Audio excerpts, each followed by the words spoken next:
gosh, she'd be such a pretty girl if she'd just lose some weight. Wait, what? She's not pretty because she's fat? I started to internalize the fact that prettiness was not synonymous with fat. And if I wanted to be the best version of myself, that meant I couldn't be fat.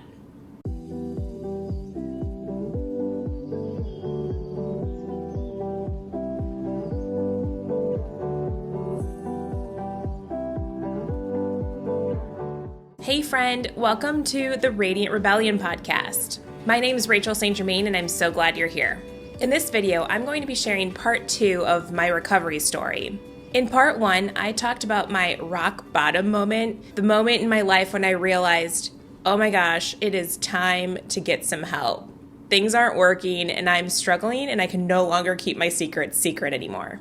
If you haven't caught that portion of my journey, go ahead and look at the show notes below. I'll include a link to part 1 where I talk about that rock bottom moment and what led to recovery for me.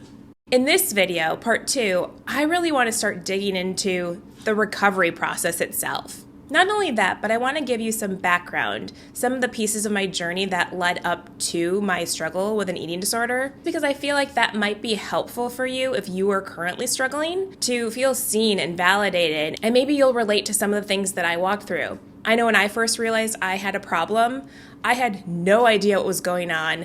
I had no idea what led up to my eating disorder, so seeing videos really helped me gain some understanding for myself. And then also, for those of you who may not be struggling yourself, but maybe you know somebody who's struggling, or maybe you think someone might be struggling and you're not sure where to step in. That's why I want to share some of the background pieces of my journey in the hopes that it'll help you in some way. So let's jump right in. In part 1, I talked about how I realized at some point that I was struggling with an eating disorder, and I had no idea where to start. The whole world of eating disorder recovery was just so foreign to me. I knew I had a problem. I knew I was doing weird things with food and had a really weird obsession with my body in a way that it went beyond what other friends around me were struggling with. I didn't want it in my life, but I honestly didn't even know when it began, how it started, what was disordered, and what was me. So in part 1, I mentioned my first step was to turn to Google. I literally just started typing in eating disorder recovery, and luckily I stumbled upon a ton of recovery accounts that really helped me gain a little bit of understanding. And the theme that I was seeing was that I needed help. I couldn't do this on my own. I needed people that knew eating disorders super well and could help me make progress in my recovery journey. Or, to be honest, even show me what that even looked like.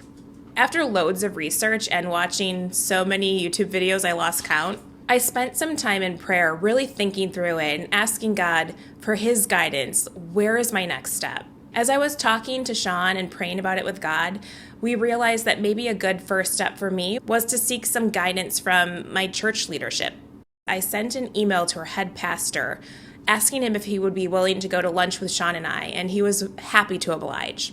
At this stage of my life, I was so new to the whole, hey, let's expose Rachel's secrets. Let's tell people what she's struggling with. I had told my close friends and family and Sean, but nobody else knew what I was struggling with. I mean, I think they did know, because in my eating disorder, it was actually very visible. You can't always tell when someone has an eating disorder, but I had lost a considerable amount of weight, and just looking at me, you knew something was going on. But still, I had to be honest and open up to somebody else and share, hey, I need help. So that was still really scary. But I mustered up the courage, and I'm so glad I did, because that was a huge step for me in seeking help and taking that step toward recovery. Over my lunch with him, I sat down and asked him if he knew any good Christian therapists. I had done a search on the internet, but I was 100% new to therapy, so it was super overwhelming just Googling the internet trying to find the right person. I didn't even know what I was looking for. Luckily, he knew of some people in the church who had been working with a therapy group, and he emailed me a reference for someone to reach out to. To be honest, I was terrified to go into therapy. I didn't know what to expect, and I sort of had this narrative that going to therapy meant that you're weak. That's totally not true, but that's the assumption that I was living with at the time. But I honestly felt like I had no choice. I didn't know what else to do. So I braved that fear and ended up going to therapy, despite all the discomfort.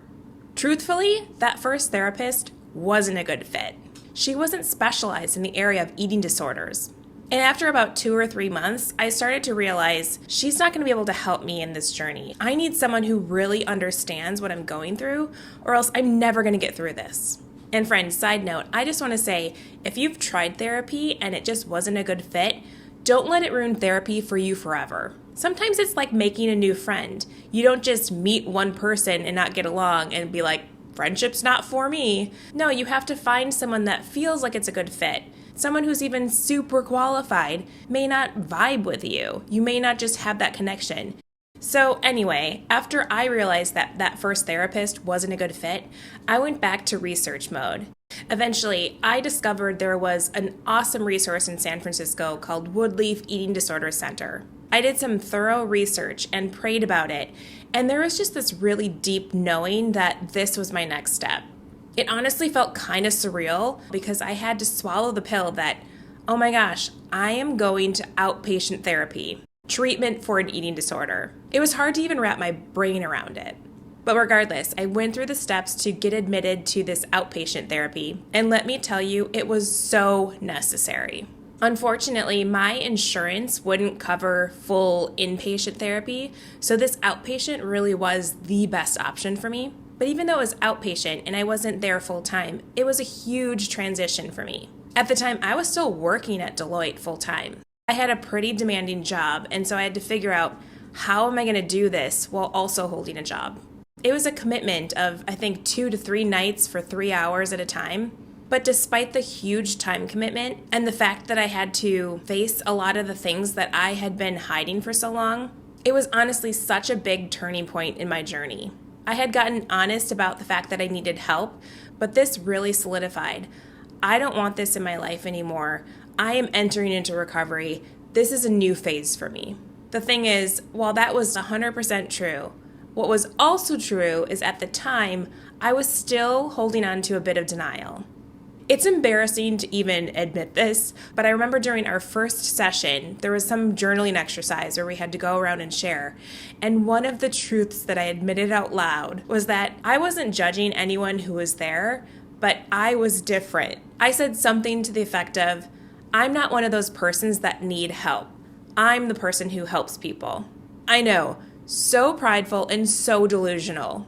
I still couldn't see the gravity of my situation, and I was using denial as a coping mechanism to make myself feel better for being there. It was fine for those people to be there and needing help, but I wasn't one of those persons. I was different, or so I thought. In the weeks that followed, I started to be humbled a bit. I laugh at myself now because I remember saying to one of the therapists, someone who was trying to help me dig into my childhood issues or the things that led up to my eating disorder. I remember being so annoyed because I'm like, dude, nothing's wrong with my childhood. Leave me alone. All I have is this eating disorder. This is the problem. Help me fix this. What are the things I need to do to get rid of this problem? Give me the steps. I'll check off the list and I'll be finally done with this.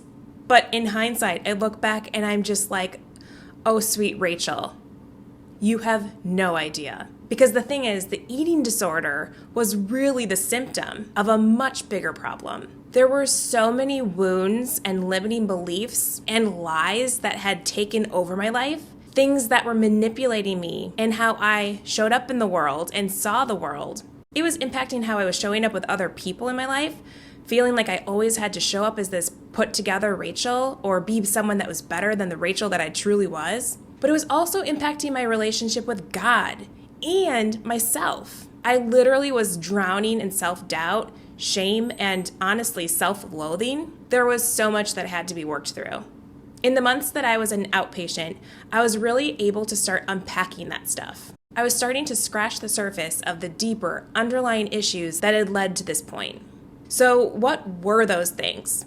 Well, in part 1 of this series, I unpacked a bit of that triggering event, the thing that really pushed me into using eating disorder behaviors as a coping mechanism, which was when I entered college and started that huge transition in life. But really, that was just what pushed me over the edge. There was a whole load of stuff that led up to that point. So now I just want to share a bit of my background, my childhood, the season of my life before college that set me up for an eating disorder in the first place. Well, when I first opened up with people close to me to let them know what was going on, I remember a close family member saying to me, how did this happen? I didn't even realize anything was going on. It just seems like you have your life figured out and everything was going great for you. That was the thing. I was so good at keeping up appearances. I was so good at pursuing achievement or being the good girl. But meanwhile, I had all of these internal beliefs going on inside that were constantly tearing me down. I never felt good enough. I always felt like that better self was perpetually out of reach. Looking back to my childhood, if you were to see things on paper or if you were to ask anyone that knew me during that time, they would have never told you, wow, she has a really disordered childhood. Watch out for her, she's going to have some problems later. No, I had loving parents. They did the best that they could, and they grew us up in a household of Christian values. Sure, they made mistakes, but every parent does. Also, not only were my parents incredibly loving, but I also had really great friends. There wasn't a time in my life where I just lacked friends completely or felt completely isolated. And also, I was kind of the good girl growing up. I remember my mom saying things like, "Oh, I never have to worry about you." And my parents were always so proud of me because I was that kid who always exceeded expectations and brought home those straight A report cards. I was praised for my achievement. So on the surface, everything looked fine. Everything looked great. The problem was, on the inside, I was kind of an anxious mess. Looking back, now I know that I had the genetic makeup that made it so conducive for an eating disorder. For example, I was super perfectionistic and a complete overachiever. I had extreme expectations for myself, and anything less than perfect felt like a failure. Now, these things worked great for me when I was trying to excel at school, but in my personal life, they were somewhat self-sabotaging. Also, I was a middle child. I know that's not necessarily a bad thing, but my experience of it was that I felt like I was the afterthought. I was the kid that got the hand-me-downs. And this is so silly, but I remember watching Full House at the time when I was little, and there was this episode about Stephanie and how she was the middle child and how it was such a bad thing. And I really started to internalize that kind of narrative. In order to stand out, I felt like I had to be that overachiever. I had to be that good girl. That was the thing that got me attention. I didn't have all that much pressure put on me by my parents. It wasn't like they were going to punish me if I didn't get good grades. But I also knew that they loved when I did. So I wanted to please them and make them proud of me, and I thought that was the way to do it.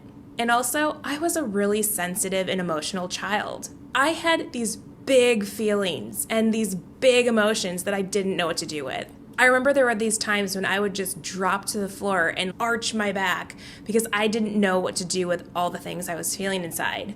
And my parents would joke, "Oh my gosh, Rachel's possessed." But truthfully, it was just that I didn't know how to feel those uncomfortable things and what to do with them. And also, growing up, you kind of learn the messaging that certain emotions shouldn't be expressed and aren't okay. Things like anger, they should be suppressed. And because I wanted to be the good girl, I wanted to make the good impression, I started to get really good at suppressing certain things. Now, in addition to my own personal wiring, there was also loads of messaging all around me that contributed big time to my disordered thinking. I grew up in the 80s when it was at the height of these weird fad diets. No sugar, no fat, super rail thin, that was the thing of the time. Not only were all of the toxic beauty standards and diet messaging all around me in the world, but it was also in my own home. I don't blame my mom, but at the time she was super into dieting. It started with Slim Fast shakes, trying to lose the baby weight after having my brother. And then it turned to Weight Watchers and other diets that really showed me that bodies were something you needed to manage.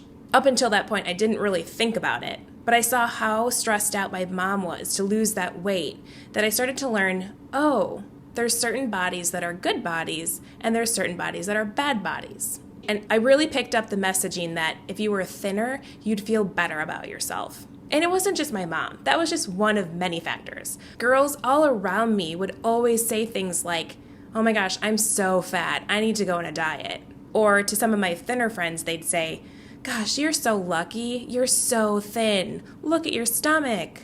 Things like this happened all the time. And not only did thinness get praised, but fatness felt like something you needed to avoid like the plague. I'd hear things from close family members or friends or complete strangers that would say things like, "Gosh, she'd be such a pretty girl if she'd just lose some weight." Wait, what? She's not pretty because she's fat?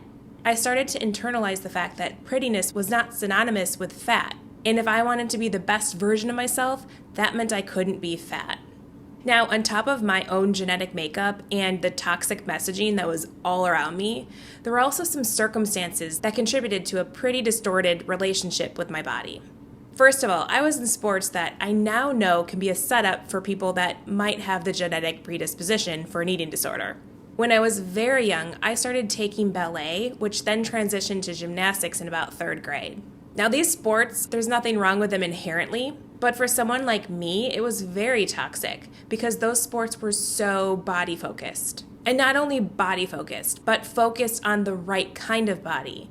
Thinness, for one, in ballet, but also I remember in gymnastics in particular becoming very body aware because everyone else around me was nitpicking their bodies, even as young kids. Also, as I grew and had some growth spurts, I started to realize that I was a lot taller and felt so much bigger than the other girls. In addition to sports, I also had some relationships that really fanned the flame of that disordered thinking. In general, there were just certain norms, like the popular girls. They tended to have a certain look, and by that meant cheerleader, thin, attractive. You get the idea. That impacted me, but not as much as the people that were in my close friend circle. It was really in high school when they started to really dive into this whole dieting world. My girlfriend started to go to the gym and started dabbling with dieting. And the whole concept of bad foods and good foods, or, oh, I'm being healthy or I'm being so bad, that sort of narrative started to kick in. Not only that, but I had a really close friend in high school who I spent so much time with who was struggling with anorexia. She got so thin and still thought she was so fat, so it started to make me feel like, oh gosh, what does she think about me? And also just generally being around that and seeing how she was treating herself and talking about her body started to impact me as well. I used to be the girl that didn't really think about food. I remember in middle school going up for school lunch and just getting excited to have things like pizza and a Nutter Butter and a slushie and not even thinking about it.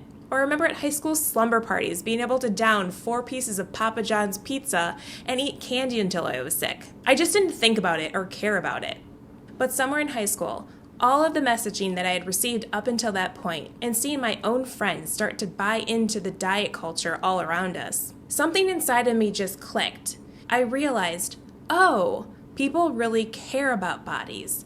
And if you diet, you can control your body. So if I don't want the body that I have, all I have to do is diet. Now, that's not really how bodies work, and I know a lot better now, but that's what I thought at the time. I thought each of us had the same opportunity to have that thin ideal that all of us wanted. All it required was some willpower and discipline. And lucky for me, I had loads of it. Somewhere in my senior year, I started to really start paying more attention to my food and my body. Slowly, I started to restrict my food. It started with things like trying to have healthier snacks, or saying no to dessert, or being more conscious with what I was eating. I also started to run a lot more and got a little bit disordered with that. As I mentioned in video 1, I wanted a fresh start in college. I wanted to start out with the best foot forward, and to me that meant I had to look the part, which then meant look thinner. So I started to run all the time. That whole summer leading up to college, I would run even when it was so hot outside, I felt like I was going to faint. The thing is, it was kind of working. I was losing weight, and I was starting to get attention that I didn't have before. Interest from boys, or some comments from girls like, oh my gosh, you look so good. I was associating that thinner body with more attraction, which to me equated to more worth. I finally felt seen. I started to feel beautiful. And honestly, I kind of felt proud of myself. Like, hey, not many people can lose weight, but I can. I have the discipline. Little did I know that was part of my genetic predisposition to an eating disorder.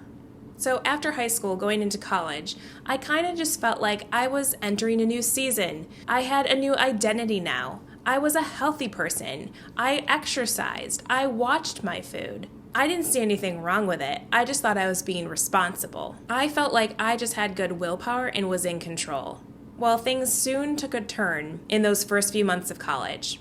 It was actually a really rough time for me because not only did I miss my parents, but I felt super alone and isolated. What I thought was going to be a great college experience turned out to be really hard. I thought we were all going to be on the same playing field, meeting new people and making lifelong friends. But I had a rude awakening when I realized that there were a lot of people that actually knew each other already. They had gone to high school together, so their high school besties were there in college, and I felt like an outsider. Not only that, but I was in a dorm that was pretty isolated from the main group of freshmen. So it felt like I didn't have as many opportunities to meet new people. Also, the campus was surprisingly filled with girls who were super skinny and blonde. It felt like I was in a sorority campus, and I was not one of the in girls. Because I felt like I was an outsider, I was so insecure. I felt like I wasn't one of the chosen ones or someone that people wanted to be friends with. I started to really lean on my food and body obsession. Things started to get real bad. That running hobby that I'd picked up, it started to become an obsession. It became something that I had to do. If I didn't do it, I would feel like a complete failure.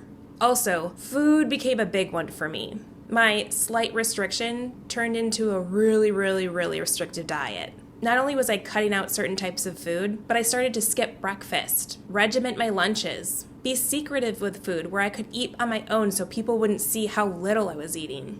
I was skimping more and more and cutting out certain foods. I also started to realize that I was becoming way more body conscious because I was obsessed with checking my own body and making sure that it doesn't get any bigger, when in actuality, I was losing weight the whole time. And also, I was constantly comparing myself to people all around me. I would zoom in on the girls who were skinnier than me and feel so envious and wish that I could be them. So anyway, all of these things and other bad behaviors started to really take root, and I didn't really realize how bad of a problem it was until I went home for Thanksgiving that first year.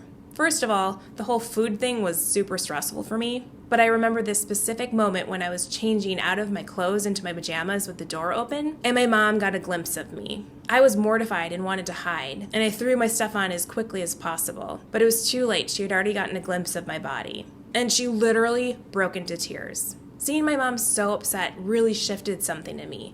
I realized that, oh gosh, I think I might have something weird going on with food, and I really have to get this under control. So I made a resolution to do better when I went back to school. But even though I had that realization, as soon as I got back to college, the old behaviors clicked right back in. Something weird happens in your brain when you have an eating disorder, and even though you know that it's bad, there's another side of you that's like, oh, it's not so bad. I'm not as bad as other people.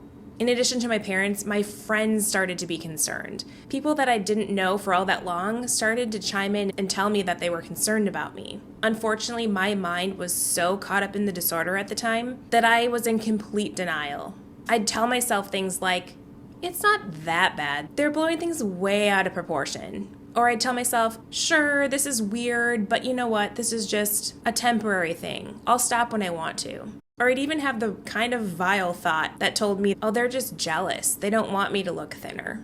I was literally in denial. And on top of that, I just couldn't see myself as other people saw me. I was struggling with body dysmorphia, so when I looked in the mirror, I didn't see what they saw. I was focused on the parts of me that I was concerned with, places like my stomach that I was so consumed with.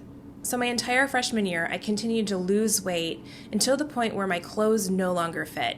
You'd think that would be a red flag, but for me, again, the disorder had just sunk its teeth in so deep that it didn't concern me. If anything, it was like a flutter of excitement where I'd think, oh, cool, I can fit into that size? I'd get those bumps of excitement that would make all the concerns fly out the window. Until there was this one moment that was a turning point for me. My really good friend and roommate had asked me to go to a health fair with her. I wasn't all that excited about that, but I was like, meh, free stuff, let's go. Most of it was fun, but there was this one station that just rocked me. It was a scale that measured your body fat index, and I hadn't stepped on a scale since I left for college.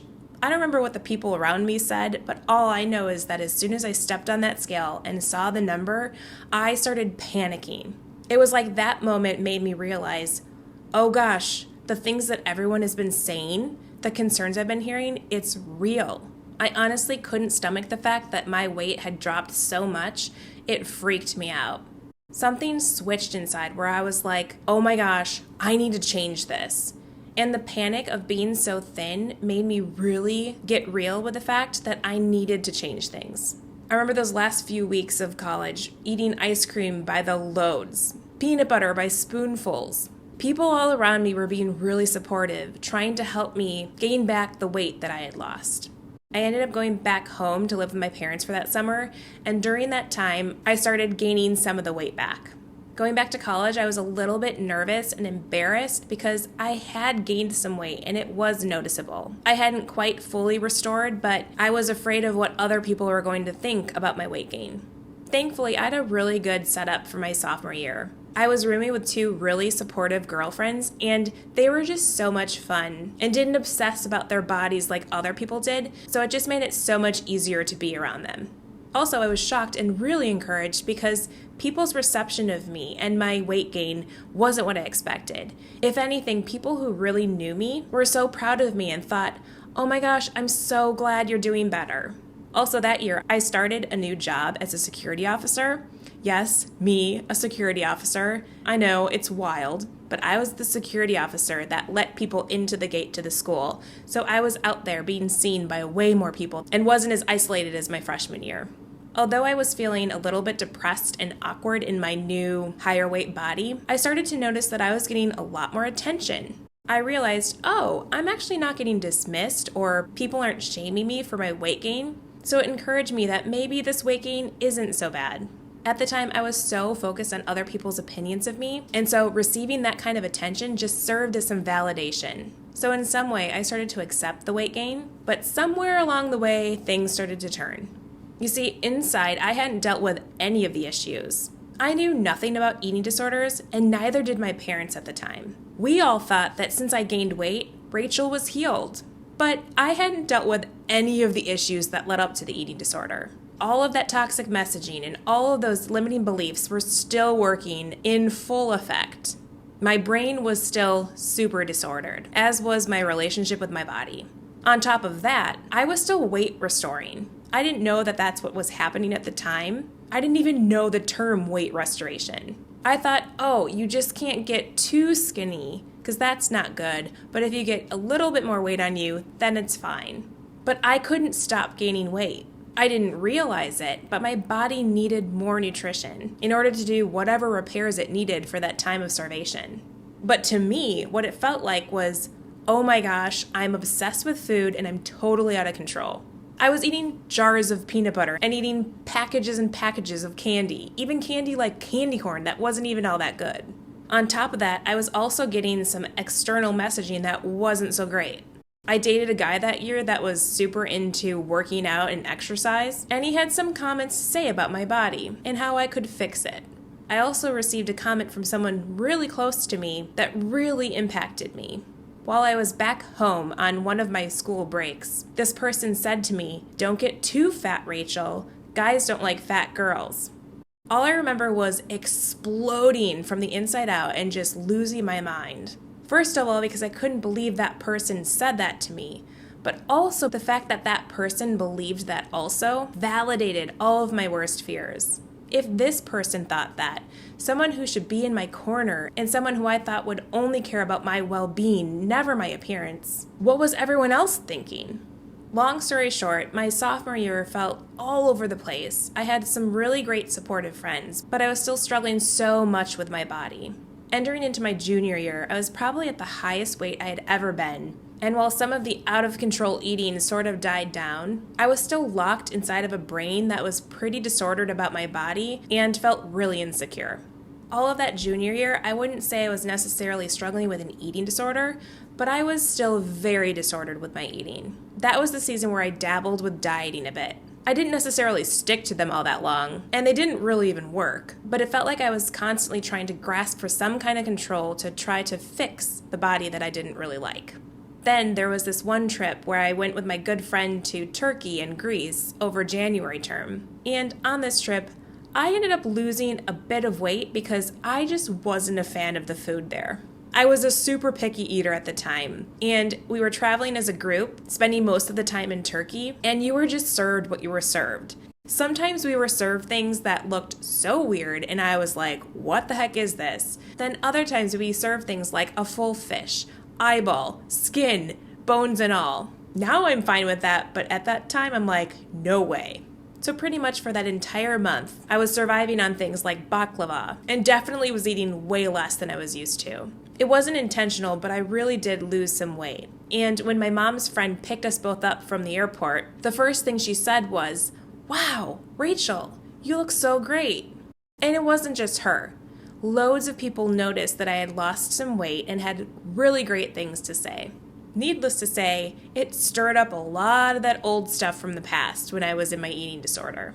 Very, very slowly, things started to pick up again, skimping on my snacks, pulling back here or there, saying no to desserts, just trying to eat a little bit less at each meal. For the rest of my junior year and that following summer, I started to pick up some more food habits. I started to be more careful with what I was eating and honestly had the goal of losing weight because I already had lost some weight. How hard would it be to lose a little bit more? I told myself I wouldn't let myself get that thin like I was the freshman year, but I wanted to lose just a little bit more weight. I was graduating a semester early my senior year, so I had a pretty heavy class load that made it to be kind of a stressful year. On top of that, I started dating Sean. Actually, it started that summer right before my senior year, and he was the first one that I had dated where I was like, he's a serious boyfriend. So it was super exciting, and I wanted to spend as much time as I could with him. But because I was spending so much time with Sean, it started to create a little bit of a rift with one of my roommates. We had been really close for the last couple of years, and we had spent so much time together. But now that Sean was in the picture, she started to feel a little bit slighted, like I didn't care about her as much. And it created so much tension in my living space. There was a lot of passive-aggressive energy going on. Not only that, but my best friend who I'd grown up with for forever, she had just broken up with her long-term boyfriend. I didn't know it at the time, but she was going through a really dark depression. So my living environment felt very unwelcoming, very stressful, very tense, which only inspired me to spend even more time with Sean. I was either spending time with Sean or digging into my studies and schoolwork to avoid all the tension that was going on inside of our apartment. That environment that I was living in that senior year, holy crap, was it a breeding ground for my eating disorder. At that point in my journey, my eating disorder actually started to transform. It wasn't just restriction anymore. It started to morph into binging and purging behaviors. Something that I was like, what is happening? Well, at one point, my best friend pulled me aside. She noticed that things were going on, and she also knew my history of anorexia in my freshman year. She asked me point blank if I was struggling. And in some way, I felt so relieved that she noticed. I was like, yes, I am. I'm struggling. And I let her know how much the tension in our apartment was getting to me. And that honesty felt so good. I also wanted to let Sean in on what was going on. I wanted to be honest about my history. I also opened up to let him know that I was struggling a bit. Honestly, as good as it felt to be honest, it was almost as though I was sharing as though, oh, this was just a little thing and I'm totally cool now. I found it, not doing it anymore. But in some insidious way, the eating disorder sank its teeth in even more and was like, oh, they know. People are aware now. That means we need to be even more sneaky. That means we have to be even more careful. My brain felt completely divided, like there was this big part of me that didn't want this and I didn't want to struggle. But then there was an even more addicting part of me that was like, yeah, but it's not that bad. I'll just do it while it works for me. So from that point on, I just got really good at hiding things. Although looking back, it was pretty obvious that I was struggling, especially for my roommates. I continued to be super weird with food and very body conscious. But something about being in this new period of my life, the excitement of dating Sean and being in love for the first time, it just made me put this eating disorder thing on the back burner. I just didn't want to deal with it. Also, on top of that, it was also kind of working at that point. It was giving me the body that I wanted, even though I was never satisfied and was super critical with my body. There were those moments when I felt like, oh, I'm okay. Also, in a weird way, it kind of made me feel powerful, like I was in control, like I had this willpower. When my life felt super stressful or out of control, it felt like this steady thing that made everything feel better. I mean, I know now it was all a facade. Any kind of quote-unquote helping it was doing was really just masking the real problem. But it was an escape, so it felt good at the time. After graduating from college and dating Sean for a few years, we ended up getting engaged, which was another experience that made my eating disorder dig its heels in even deeper. I was already so disordered and weird with food, like not being able to go to certain restaurants or saying no to certain things because I couldn't control the food, or lying to people saying I've already eaten, or basically sustaining myself off of salads with no dressing, cheese, or anything good. My obsessions reached all new heights leading up to my wedding. I wanted to have the perfect body for the perfect dress. Looking back, I wish I could shake myself and be like, who cares? You are so much more than your body. And also, don't stress. It's one single day. And the beauty of it has nothing to do with what your body looks like. But at the time, that's all that mattered to me. It was so important to have those pictures, those perfect memories. I knew that my world was getting smaller and smaller, and I hated that my eating disorder was just growing so much and taking over every facet of my life. But still, I stayed in denial because I truly believed in these fake timelines, these whole, I'll give it up when blank. I'll give it up when my wedding's over. Well, my wedding was over and I still had the eating disorder. Well, I'll give it up when I start to think about having kids. You get the picture. Every time I just kept putting it off, thinking I would deal with it later, but it only gave the eating disorder way more power. After Sean and I had been married for about 2 or 3 years, he received an offer to join this management development program through his employer at the time, Deloitte. It was a 3-year program out on the East Coast. So we picked up our lives in Minnesota and moved to New York. I mentioned this before in part 1, but transitions and moves, big life changes like that, are really big instigators for eating disorders. So for me, who was already struggling pretty severely, it only got worse when we moved to New York. The behaviors I had been doing continued, but then I started to feel so guilty about it that I started to mask things with alcohol. For some reason, I would freak out about things like that jam that has 10 calories more than that other jam, or there's way too much milk in my coffee and it stresses me out. I'd stress about those things, but then I could justify the alcohol in some way. I knew it didn't make sense at all, but that's kind of how the eating disorder rules work. They're very self-imposed and don't make a lot of sense. So during those years in New York, I really was just coping in a very unhealthy way. But then after the 3 years were up, we actually relocated again in San Francisco, and that's where things really got wild. I think in New York, I kind of slid under the radar and didn't cause too many concerns with my family or friends because my body didn't really look all that underweight. While I had lost a lot of weight for my wedding, kind of like that summer after freshman year, my body started to weight restore a bit. I gained a bit of weight back, not to my highest point, but high enough that people weren't as concerned about me. When I got to San Francisco, though, things started to shift. We lived in a neighborhood called Russian Hill where the best way to work was either walk or take the bus. We started out taking the bus, but we soon realized how much of an ordeal it was, and it was way more calming to just walk to work. Plus, it was around the same amount of time. So innocently enough, we started walking to and from work, which really was the start of my walking obsession. During the week, we would be walking every day, but then also on the weekends, we would be walking so much. Like 20 to 30,000 steps was not out of the norm. So there was an uptick in my walking, and my disordered brain didn't really consider that to be exercise. It was like, okay, I'm not going to the gym or something like that. It's just walking. It doesn't really even count. So there was the walking, but then I also started to become more and more restrictive. The culture was so different in California. There was so much health talk and good and bad foods and an obsession with fitness. So just being around that was really triggering for me and started making me more obsessive about my food, even more than I was. I got to the point where I was restricting so much that I was even restricting things like strawberries or raspberries because they had too much sugar. Logically, I was like, that's weird. I didn't used to do that before, but it happened so gradually, little by little, that I didn't really even pick up on it. There'd be moments of realization, but overall I was blinded to how disordered I'd gotten. I didn't really start to realize how bad it had gotten until my clothes started to really not fit. The sizes that I was buying kept going down, and even when I was at the smallest sizes that I had ever been, they started to fall off of me. I started to look skeletal, rail thin, and I didn't like the amount of weight that I had lost. At some point, the disorder went from this whole weight management thing to now, oh my gosh, I'm not in control. I don't want to lose any more weight, but I don't know how to stop. There was one day I remember looking in the mirror and I was just torn up inside. I didn't even recognize myself, and it literally freaked me out.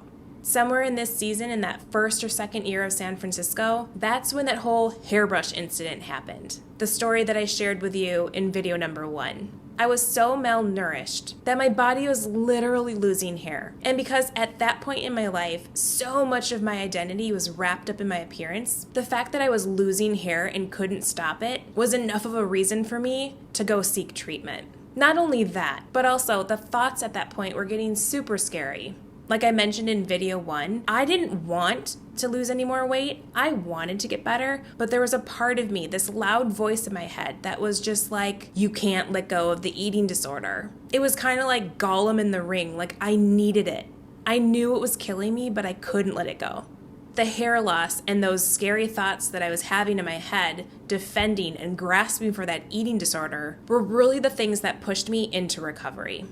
So going back to the very beginning of this video, I mentioned what I started to do at that point when I realized I needed help. First, I went to that therapist that ended up not panning out for me, but it was the thing that made me realize I needed a group, a community of people to help me through it. And that's when I entered outpatient at Woodleaf. During my time at Woodleaf, that's what really allowed me to do the deep soul work to understand all the things that had led up to my eating disorder. It not only made me realize how much community was key, because being with other people who just got it, people who were going through the same thing and understood without me having to explain myself, and also licensed professionals who knew this disorder in and out and knew how to help people through it. Having those kinds of people in my life was essential. It really was the vital part of my whole journey.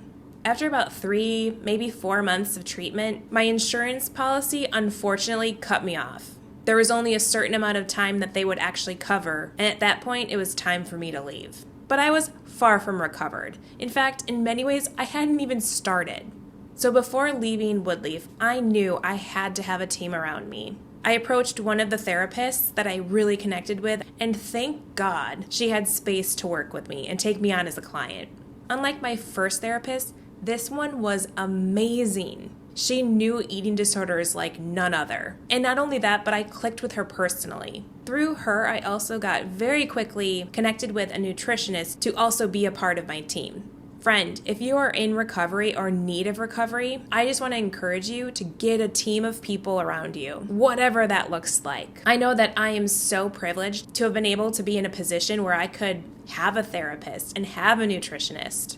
But even if you're not, seek out some sort of support. There are loads of free eating disorder communities out there or support groups, even if they have to be virtual.